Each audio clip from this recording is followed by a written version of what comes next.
Come on. Oh, no. Damn it. All right, let's figure out why this caliper will not compress.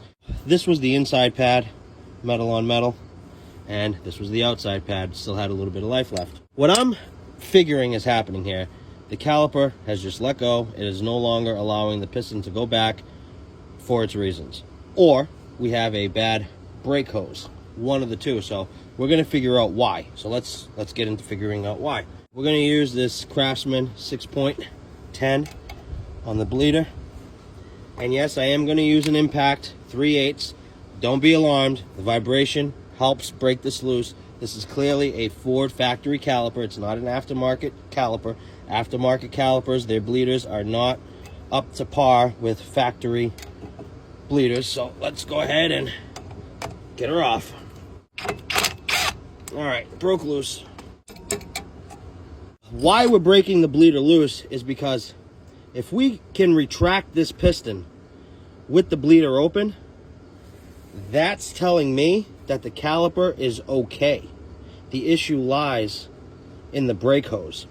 Now, if I try to push this back with the bleeder open and it still doesn't move, that piston will not compress, that's telling me that the chances of this caliper being bad are extremely high. Now again, we could have other issues going on, either in the ABS module, the ABS pump, whatever, we don't know.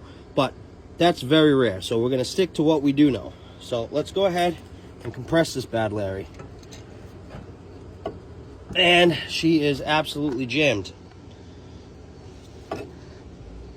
Oh my goodness. Just for shits and giggles, we're gonna take a nice big old wrench here and we're gonna try to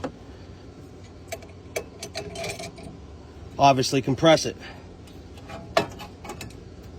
And as you can see, my handle has bent.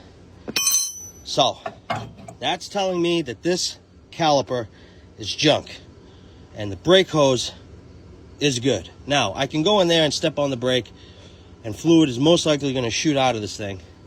But if I do that, I'm not going to be able to close the bleeder and hold the brake pedal down at the same time.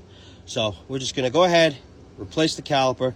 Now, understand that once I disconnect the brake hose and I'm seeing fluid dripping out of the hose, no problem, then I know that there's no restriction in the hose.